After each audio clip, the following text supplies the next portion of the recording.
여러분은 가족에게 확인받아야 할 사람이 된 기분을 느껴보신 적 있으신가요? 아무 잘못도 한 적 없는데, 오히려 누구보다 더 많이 사랑했는데, 누구보다 먼저 달려갔는데, 그런데 어느 순간 내가 뭔가를 할까봐 감시받고 있다는 느낌. 그 차갑고 서늘한 감각을 느껴본 적 있으신가요? 오늘 이야기의 주인공은 60대 초반의 평범한 어머니입니다. 아들의 부탁을 받고 손주를 보러 달려간 날 그분이 마주한 건 반가운 손주의 얼굴만이 아니었어요. 거실 천장 한쪽에 달린 검은 카메라. 그리고 그 카메라는 정확히 자신을 향하고 있었습니다. 어머니, 요즘은 다 이렇게 해요. 애 보는 분들 때문에요. 애 보는 분들. 할머니가 아니라. 그 한 단어가 이분의 마음속 어딘가를 조용히 그러나 깊게 건드렸습니다. 이게 단순히 예민한 어머니의 오해일까요? 아니면 우리가 미처 생각하지 못한 채 누군가의 마음에 상처를 내고 있는 건 아닐까요? 세대가 달라지고 기술이 발전하고 육아 방식이 변하는 사이에 우리는 혹시 가족이라는 이름 앞에 붙어야 할 온기를 잃어가고 있는 건 아닐까요? 오늘 그 이야기를 천천히 함께 들여다보려고 합니다. 오늘 영상 끝까지 함께 해주시겠어요? 아직 구독 안 하신 분들은 지금 바로 구독 버튼 눌러주세요. 그리고 오늘 이야기가 마음에 닿으셨다면 좋아요 한 번만 눌러주시면 정말 큰 힘이 됩니다. 좋아요 하나가 이런 이야기들이 더 많은 분들께 닿을 수 있게 해주거든요. 댓글로 여러분의 이야기도 남겨주시면 제가 하나하나 다 읽겠습니다. 알림 설정도 해두시면 다음 이야기를 가장 먼저 만나보실 수 있어요. 자, 그럼 오늘의 이야기 시작할게요. 봄이 막 시작되려는 3월의 어느 오전이었습니다. 최순자 씨, 올해로 62살. 경기도 외곽의 작은 아파트에 남편과 단둘이 살고 있는 평범한 어머니입니다. 젊은 시절에는 작은 분식집을 운영했고 아이들이 다 자란 뒤로는 동네 복지관에서 가끔 봉사활동을 하며 소소하게 하루하루를 채워가고 있는 분이에요. 그날도 아침 일찍 일어나 남편 밥을 차려놓고 설거지를 마친 뒤 소파에 앉아 TV를 보고 있었습니다.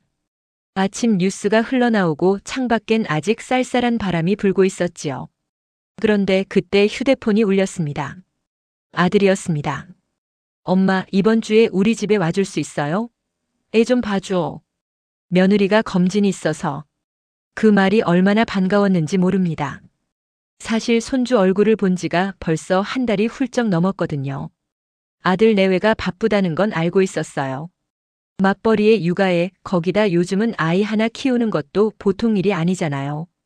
그래서 순자 씨는 괜히 자주 연락하는 게 부담이 될까봐 먼저 전화하는 것도 자제하고 있었습니다. 그런데 아들이 먼저 연락을 해왔습니다. 와달라고. 손주를 봐달라고. 순자 씨는 전화를 끊자마자 자리에서 벌떡 일어났습니다. 옷장을 열어 깔끔한 옷으로 갈아입고 냉장고를 열어 뭘 가져갈지 머릿속으로 빠르게 정리했어요. 손주가 요즘 이유식을 시작했다고 했으니까 소화에 좋은 쌀미음 재료를 챙겨야겠다 싶었고 아들이 좋아하는 깍두기도 한 통 담았습니다. 며느리가 무리하지 말라고 할 것 같아서 가볍게 챙겼지만 손이 자꾸 더 가는 걸 어쩔 수가 없었어요. 여보, 나 아들 집에 다녀올게. 손주 봐주러. 소파에서 신문을 보던 남편이 안경 너머로 슬쩍 쳐다보며 말했습니다. 그래, 조심히 다녀와. 애 힘들게 하지 말고. 그 말이 조금 서운하기도 했지만 순자 씨는 그냥 웃으며 현관을 나섰습니다.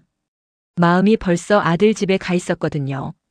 지하철을 타고 환승을 2번 하면 아들 집까지 1시간 남짓 걸립니다. 순자 씨는 지하철 안에서도 내내 손주 생각을 했어요. 지난번에 봤을 때보다 얼마나 컸을까? 이제 뒤집기는 잘하나? 웃을 때 눈이 동그랗게 커지는 그 표정이 얼마나 예쁜지. 가끔 새벽에 사진 한 장씩 보내오는 며느리의 카톡을 볼 때마다 직접 보고 싶은 마음이 얼마나 간절했는지. 아, 손주를 직접 안을 수 있다는 생각만으로도 발걸음이 가벼워졌습니다. 아파트 단지 입구에 들어서면서 순자 씨는 저도 모르게 걸음이 빨라졌어요.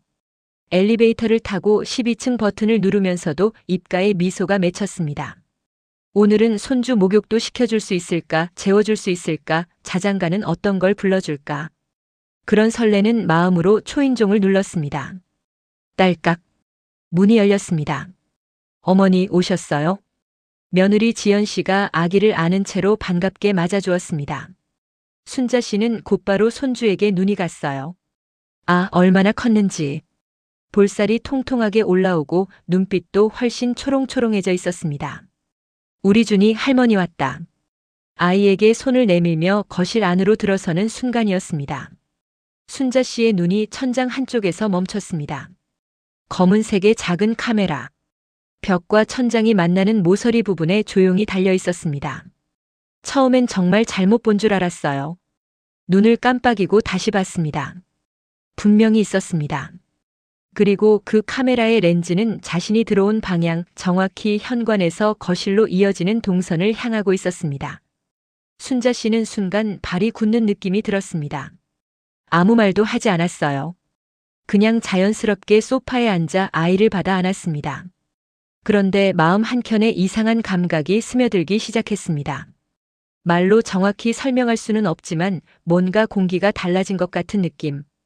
따뜻하게 열어뒀다고 생각했던 문이 사실은 유리로 되어 있었던 걸 알게 된 것 같은 느낌. 아이를 안고 웃으면서도 순자 씨의 눈은 자꾸 천장 위를 향했습니다. 카메라는 그 자리에서 묵묵히 모든 것을 기록하고 있었습니다. 그 순간부터 그날의 공기가 조금씩 달라지기 시작했습니다. 그런데 사실 순자 씨에게 CCTV가 완전히 낯선 개념은 아니었어요. TV에서도 보고 뉴스에서도 들었으니까요.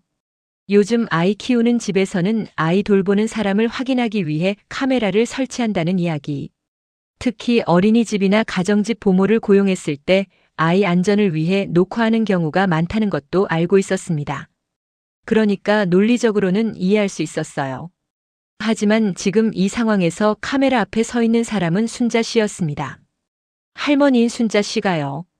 이해는 되지만 이해되지 않는 그 사이 어딘가.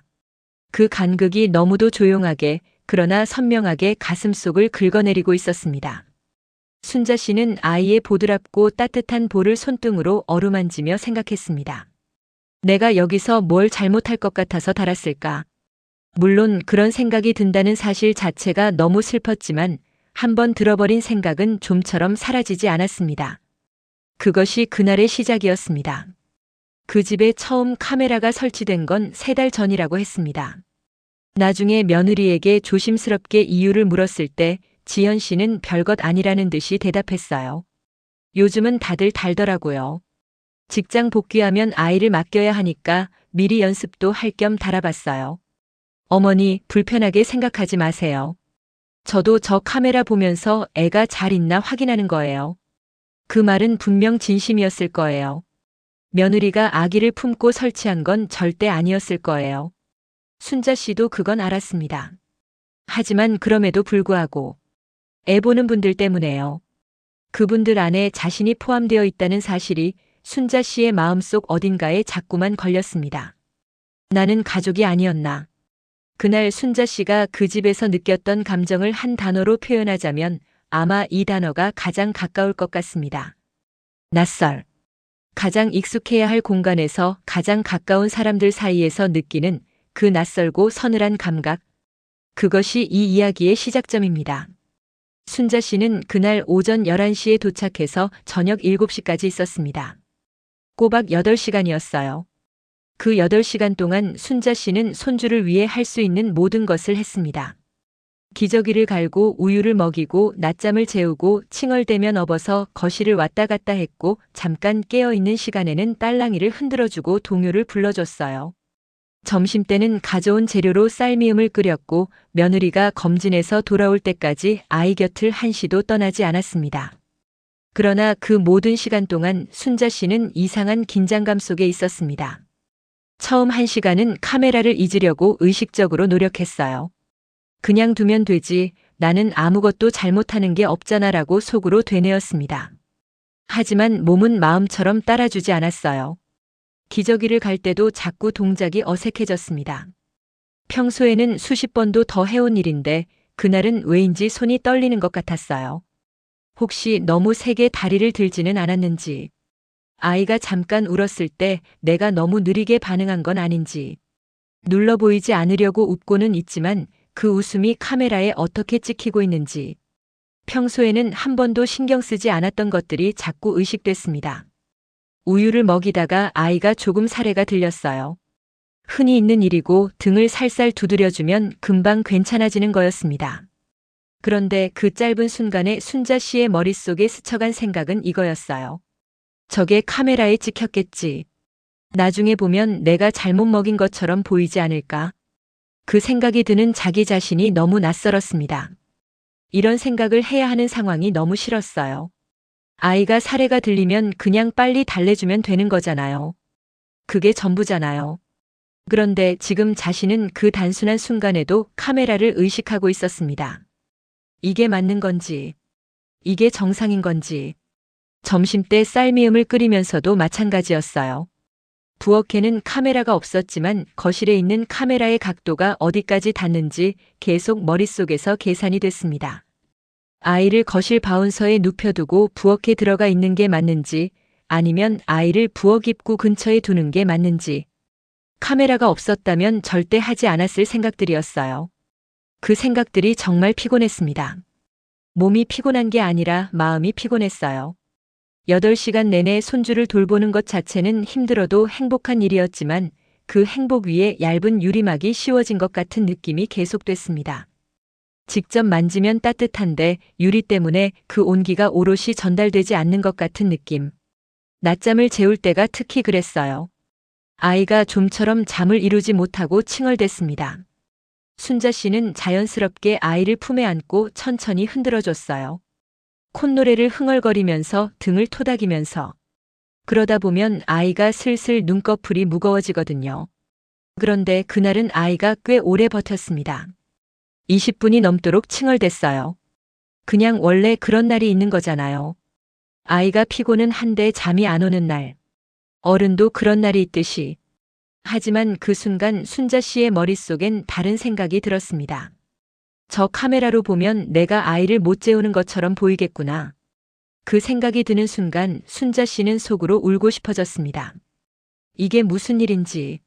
손주 재우는 할머니가 카메라 걱정을 하고 있다는 게. 수십 년 전에 아들을 키울 때는 아무것도 없었어요. 카메라도 스마트폰도 실시간 영상도 없었습니다. 그냥 했어요. 밤새 울면 밤새 안아줬고 먹으면 먹이고 재우면 재웠습니다. 누가 지켜보든 지켜보지 않든 그게 엄마였고 그게 가족이었어요. 그런데 지금은 이게 뭔가요? 잘하고 있는지 기록되고 확인받고 평가받는 느낌. 아이가 결국 잠들었을 때 순자 씨는 아이를 조심스럽게 내려놓고 잠시 소파에 앉았습니다. 그리고 천장에 카메라를 가만히 바라봤어요. 카메라는 아무 말 없이 그 자리에 있었습니다. 작은 빨간 불빛이 깜빡이고 있었고요. 그게 마치 눈 같았습니다. 아무 감정 없이 그냥 바라보는 눈. 순자 씨는 그 눈과 잠시 눈을 맞추다가 조용히 시선을 거뒀습니다. 며느리 지연 씨가 검진을 마치고 오후 4시쯤 돌아왔어요. 들어오면서 바로 휴대폰을 들어 뭔가를 확인했습니다. 잠깐이었지만 순자 씨는 그게 집 안 카메라 화면을 확인하는 거라는 걸 직감적으로 알아챘어요. 지연 씨가 밝게 웃으며 말했습니다. 어머니 고생 많으셨어요. 준이 잘 잤어요? 카메라로 보니까 어머니가 정말 오래 안아주시던데요. 힘드셨겠다. 악에 없는 말이었습니다. 오히려 고마움을 표현하는 말이었어요. 그런데 그 말 속에 카메라로 보니까라는 구절이 들어있었습니다. 자신이 카메라로 지켜보고 있었다는 사실을 아무렇지 않게 이야기하는 그 자연스러움. 순자 씨는 웃으며 아이고 뭐료라고 대답했습니다. 하지만 그 카메라로 보니까라는 말이 귓속에서 잔잔하게 울렸어요. 잘 봐주셔서 다행이에요. 그렇게 생각해야 했을까요? 아니면 그걸 당연하게 이야기하는 이 상황이 조금은 이상하다고 느껴도 되는 걸까요? 순자 씨는 판단을 내리지 못했습니다. 그냥 계속 웃었습니다. 돌아오는 지하철 안에서 순자 씨는 창밖을 바라보며 오늘 하루를 되짚었습니다. 손주는 예뻤어요. 그건 변함이 없었습니다. 안을 때의 따뜻함도 겨우 잠들었을 때 작은 입술이 오물거리는 것도 다 너무나 사랑스러웠습니다. 그 감정은 진짜였어요. 하지만 오늘 하루 내내 마음 한쪽에 자리 잡고 있었던 그 불편함도 진짜였습니다. 뭐가 잘못된 걸까요? 아들 부부? 아니면 자신? 아니면 이 시대? 답이 나오지 않았습니다. 집에 돌아와 저녁 밥을 차리는데 남편이 어땠냐고 물었어요. 좋았어. 손주 많이 컸더라. 그게 전부였습니다. 카메라 이야기는 하지 않았어요. 말을 꺼내면 뭔가 더 복잡해질 것 같아서. 아니면 말로 꺼내는 순간 자신이 그 일에 상처받았다는 게 더 선명해질 것 같아서. 밥을 먹는 동안 내내 순자 씨는 오늘 하루 여러 번 힐끗거렸던 천장의 카메라를 생각했습니다. 그 조그만 검은 눈이 자꾸 마음속에 남아 있었습니다. 시간이 지나도 그날의 기억은 쉽게 지워지지 않았습니다. 일주일 뒤 순자 씨는 복지관 친구들을 만났어요. 비슷한 또래 60대 초중반의 여성들이었습니다. 다들 아들, 딸 결혼시키고 손주 보고 삶의 이막을 살아가는 분들이었지요. 밥을 먹다가 자연스럽게 손주 이야기가 나왔어요. 그러다가 순자 씨는 조심스럽게, 정말 조심스럽게 그 이야기를 꺼냈습니다. 나 저번에 아들 집에 갔더니 CCTV가 달려있더라고. 나를 향해서. 잠깐 침묵이 흘렀습니다. 그러다 한 분이 말했어요. 어머, 나도 그거 있더라. 처음엔 나도 기분 이상했어. 또 한 분이 고개를 끄덕였습니다. 요즘은 다 달아. 우리 딸 집에도 있어. 나는 처음에 기분 나빴는데 딸이 설명해 주더라. 요즘 세상에 어쩔 수 없다고. 그렇지, 세상이 그렇잖아. 우리 때 상식이랑 지금 상식이 다른 거지. 그 말들이 맞는 말이라는 건 알았어요. 틀린 말이 하나도 없었습니다. 그런데 순자 씨는 그 자리에서 끝까지 한 가지 말을 하지 못했습니다. 그래도 나는 기분이 이상했다고.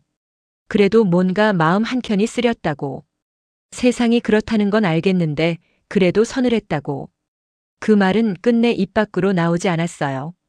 왜냐하면 그 말을 하는 순간 자신이 시대에 뒤처진 사람처럼 보일 것 같았거든요. 아니면 너무 예민한 사람, 적응 못하는 사람처럼 보일 것 같아서.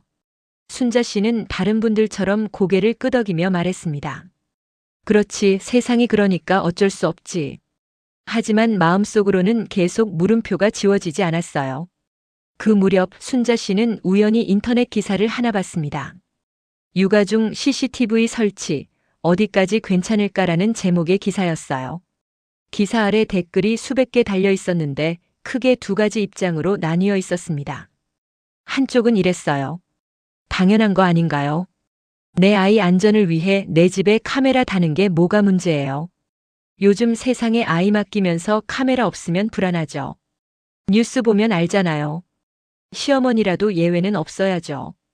가족이라고 무조건 믿으면 안 된다는 걸 우리는 너무 많이 봐왔어요. 그리고 다른 한쪽은 이랬어요. 할머니, 할아버지한테 카메라 다는 건 좀 다른 문제 아닌가요? 사람을 너무 못 믿는 거 아니에요. 부모님이 오셔서 손주 봐주시는 거잖아요. 그분들 앞에 카메라 두는 게 예의는 아닌 것 같아요. 저는 시어머니한테는 못하겠어요. 기분 상하실 것 같아서. 양쪽 다 자기 나름의 논리가 있었습니다. 그리고 어느 쪽도 완전히 틀린 말은 아니었어요. 순자 씨는 댓글을 한참 읽다가 휴대폰을 내려놓았습니다. 문득 이런 생각이 들었어요. 이게 옳으냐, 그르냐의 문제가 아닐 수도 있구나. 카메라를 다는 것이 잘못됐다, 옳다의 이야기가 아니라. 카메라라는 도구가 사람과 사람 사이에 놓였을 때 그게 어떤 감정을 만들어내느냐의 이야기일 수도 있겠구나 싶었어요. 기술은 발전했습니다. 카메라는 이제 작아지고 저렴해지고 어디서든 쉽게 구할 수 있게 됐어요.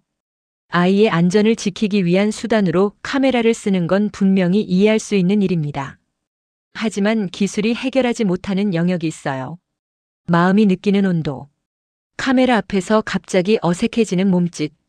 내가 신뢰받고 있는 사람인지 확인받고 있는 사람인지 모르겠다는 그 애매한 감각. 그걸 기술이 대신해 줄 수는 없습니다. 순자 씨가 그 이야기를 처음으로 온전히 털어놓은 건 그로부터 보름쯤 뒤 오랜 친구 경숙 씨와 단둘이 커피를 마시던 날이었습니다.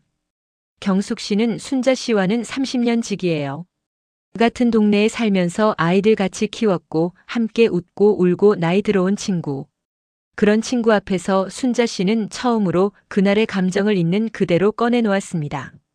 경숙아, 나 그날 진짜 이상한 기분 들었어. 웃기지도 않지. 손주 보러 갔다가 카메라 보고 마음이 그렇게 복잡해질 줄 몰랐어. 경숙 씨는 아무 말 없이 순자 씨의 말을 들었어요. 뭐가 잘못된 건지 모르겠어. 며느리가 잘못한 건지, 내가 예민한 건지, 그냥 세상이 그런 건지, 그냥 이게 맞는 건가 싶더라고 도와주러 간 건데 감시받는 기분이 드는 게 그게 맞는 건가? 경숙 씨가 커피잔을 내려놓으며 말했습니다. 맞고 틀리고의 문제가 아닌 것 같아. 그냥 네 마음이 그랬던 거잖아. 그 마음이 틀린 건 아니지. 짧은 말이었지만 순자 씨는 그 말에서 뭔가 오랫동안 잡고 싶었던 걸 잡은 것 같았어요. 맞고 틀린 게 아니라 그냥 그 마음이 있었던 거라고. 그렇게 말해주는 사람이 한 명 있다는 것이 그날 순자 씨에게는 꽤 큰 위로가 됐습니다. 그런데 순자 씨가 그 이야기를 털어놓고 나서 경숙 씨도 사실 비슷한 일이 있었다고 했습니다. 나는 딸 집이야. 딸한테는 괜찮겠지 싶었는데 딸도 카메라 달았더라고. 그것도 나한테 말 안 하고 먼저 달아놨어. 어머. 처음엔 나도 기분 나빴지. 근데 딸이 뭐라고 했는 줄 알아? 엄마, 나 회사에서 일하다가 가끔 아이 보고 싶으면 확인하려고 다른 거야라는 거야. 근데 그 말 듣고 나니까 조금 달라 보이더라. 나를 감시하려는 게 아니라 아이가 보고 싶은 마음에 단 거라는 거잖아. 그렇게 보면 다르긴 하다. 그렇지. 근데 그걸 미리 말해줬으면 좋았을 텐데. 그 말 한마디만 먼저 해줬어도 내가 그렇게 어색하지 않았을 것 같아. 그 말이 순자 씨의 마음속에서 오래 머물렀어요. 설명 한마디. 어머니, 이건 어머니를 의심해서 단 게 아니에요. 저도 아이가 보고 싶을 때 확인하려고요. 그 한마디만 있었더라면 아마 그날 하루가 달랐을 수도 있겠다 싶었습니다. 기술이 아니라 말이 문제였을 수도 있겠다고. 이 이야기를 들으면서 어떤 분들은 이렇게 생각하실 수도 있어요. 에이, 그냥 요즘 시대인데 적응해야지. 또 어떤 분들은 이렇게 생각하실 수도 있어요. 아니, 부모님한테 카메라를 두다니. 그건 좀 심한 거 아닌가. 양쪽 모두 완전히 틀린 생각은 아닙니다. 그리고 바로 그 지점이 이 이야기가 단순하지 않은 이유예요. 우리는 지금 서로 다른 언어를 쓰는 세대들이 한 가족 안에서 살아가고 있습니다. 지연 씨 세대, 그러니까 지금 육아를 하는 30대 부부들에게 CCTV는 어떤 의미일까요? 그들은 인터넷, 스마트폰, 실시간 공유와 함께 성장한 세대입니다. 어릴 때부터 편의점에도 카메라가 있고 학교에도 카메라가 있고 아파트 로비에도 카메라가 있었어요. 카메라는 그들에게 위협이나 감시의 도구가 아니라 안전을 위한 도구입니다. 혹시 모를 상황에 대비하는 것이 이 세대에게는 책임감 있는 부모의 모습이기도 해요. 그러니 그들이 카메라를 달 때 그것이 누군가를 의심하는 행위라는 생각은 애초에 없었을 수 있어요. 그냥 요즘 부모들이 하는 당연한 준비 중 하나일 뿐인 거죠. 하지만 순자 씨 세대 60대의 분들에게 카메라는 어떤 의미일까요? 그분들이 자라온 시대에 카메라는 특별한 날에만 꺼내는 물건이었어요. 돌잔치, 운동회, 졸업식. 그런 날에만 사진을 찍었고 그마저도 필름이 한 통밖에 없으니 아껴야 했습니다. 일상에서 카메라가 눈에 보인다는 건 무언가 특별히 기록해야 할 일이 생겼다는 뜻이거나 아니면 어떤 상황을 감시해야 할 필요가 있다는 뜻이었어요. 그러니 그분들에게 카메라 앞에 선다는 건 기록되어야 할 상황이거나 감시받아야 할 상황이 된 것입니다. 같은 카메라인데 세대에 따라 읽히는 의미가 완전히 다른 거예요. 이걸 이해하면 이 상황이 아무도 잘못하지 않은 상황일 수 있다는 게 보입니다. 며느리 지연 씨도 잘못이 없고 순자 씨도 잘못이 없어요.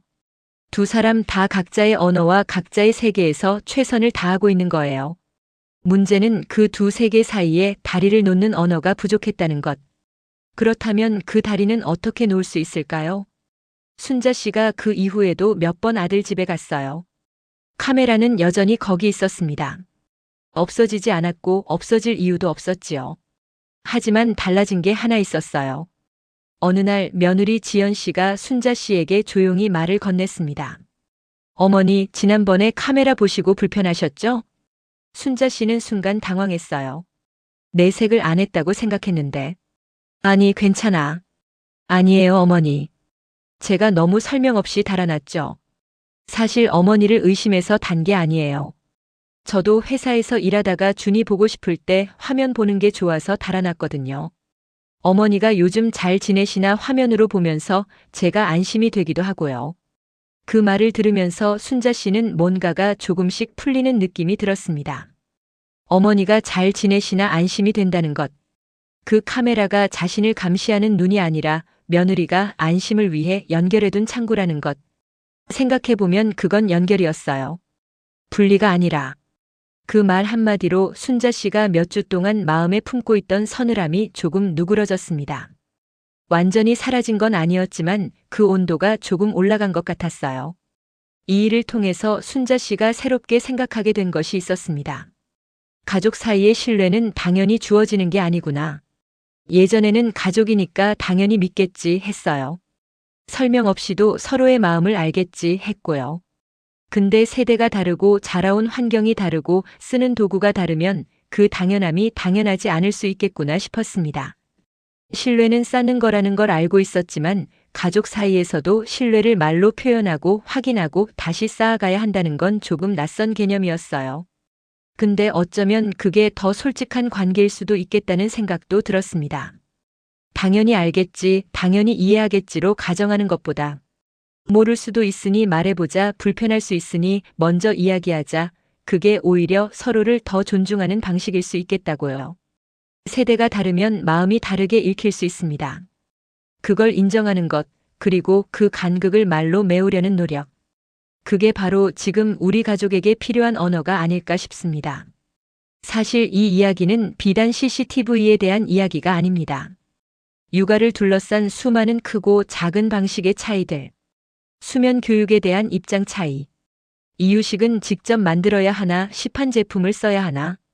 아이가 울 때 바로 안아줘야 하나, 조금 기다려야 하나.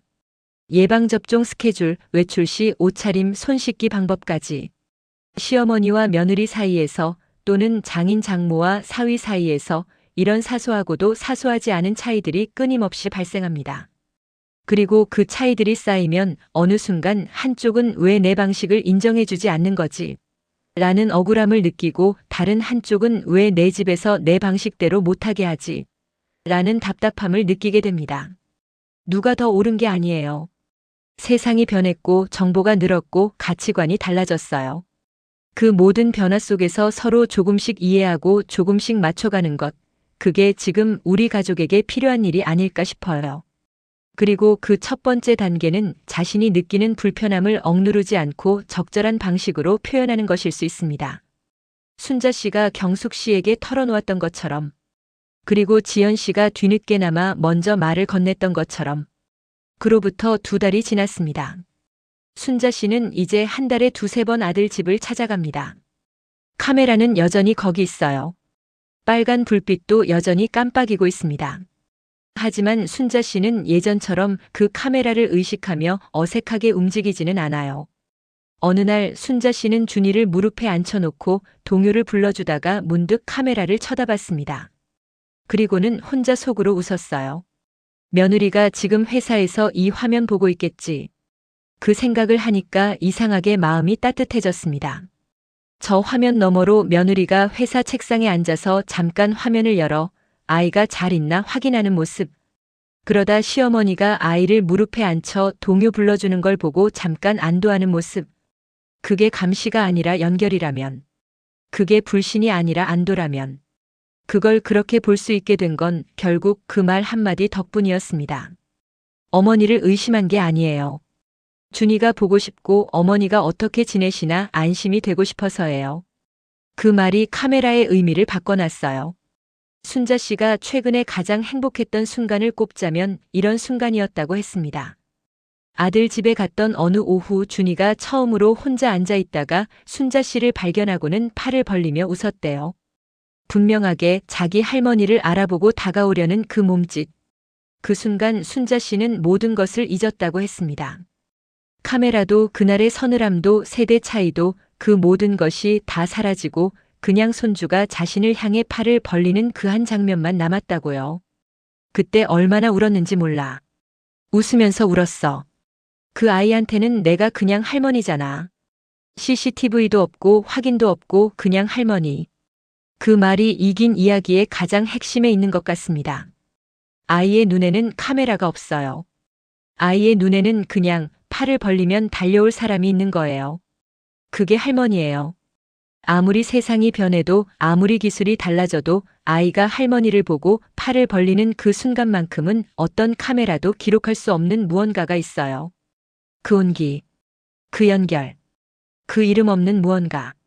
그렇다면 이 이야기는 어떤 결말을 가질 수 있을까요? 순자 씨의 이야기는 아직 끝나지 않았습니다. 매주 매달 조금씩 달라지고 있어요. 며느리 지연 씨와의 관계도 그 말 한마디 이후로 조금씩 달라졌고요. 완전히 다 해결됐다. 이제 아무 불편함도 없다. 그런 건 아니에요. 여전히 가끔은 카메라 앞에서 어색해지기도 해요. 여전히 가끔은 내가 가족인지 확인받는 사람인지 헷갈리는 순간이 생기기도 하고요. 하지만 달라진 건 그 불편함을 혼자 삼키지 않게 됐다는 거예요. 경숙 씨에게도 이야기하고 때로는 아들한테도 조심스럽게 꺼내보고 며느리와도 조금씩 이야기가 되고 있어요. 그 과정이 완벽하진 않지만 그 과정이 있다는 것 자체가 이 관계가 살아있다는 증거 아닐까 싶습니다. 이 이야기를 들으면서 저는 한 가지를 생각했습니다. 우리가 누군가를 사랑할 때 그 사랑이 전달되는 방식이 때로는 상대를 외롭게 만들 수 있다는 것. 며느리 지연 씨는 아이를 사랑해서 카메라를 달았어요. 그건 진짜 사랑이에요. 하지만 그 사랑을 표현하는 방식이 의도치 않게 시어머니를 확인받아야 할 사람으로 만들어버렸습니다. 그리고 순자 씨는 손주를 사랑해서 한달음에 달려갔어요. 그것도 진짜 사랑이에요. 하지만 그 사랑이 카메라 앞에서 어색하게 굳어버리는 경험을 해야 했습니다. 두 사람 모두 사랑하고 있었어요. 하지만 그 사랑의 언어가 달랐습니다. 그 언어를 맞추는 일. 그게 가족이 함께 해야 하는 일인지도 모르겠습니다. 마지막으로 이 이야기를 보고 계신 분들 중에 혹시 지금 비슷한 마음을 갖고 계신 분이 있다면 부모님으로서 혹은 자녀로서 혹은 며느리나 사위로서 뭔가 말하고 싶은데 말하지 못하고 있는 감정이 있다면 그걸 꼭 참지 않아도 된다고 말씀드리고 싶어요. 그 감정이 예민한 게 아니에요. 그 감정이 시대에 뒤처진 게 아니에요. 그 감정이 틀린 게 아니에요. 그냥 당신이 느끼는 거예요. 그 마음을 누군가에게 이야기해 보는 것. 그게 시작이 될 수 있어요. 가족은 완벽하지 않아도 됩니다. 서로 다 이해하지 못해도 됩니다.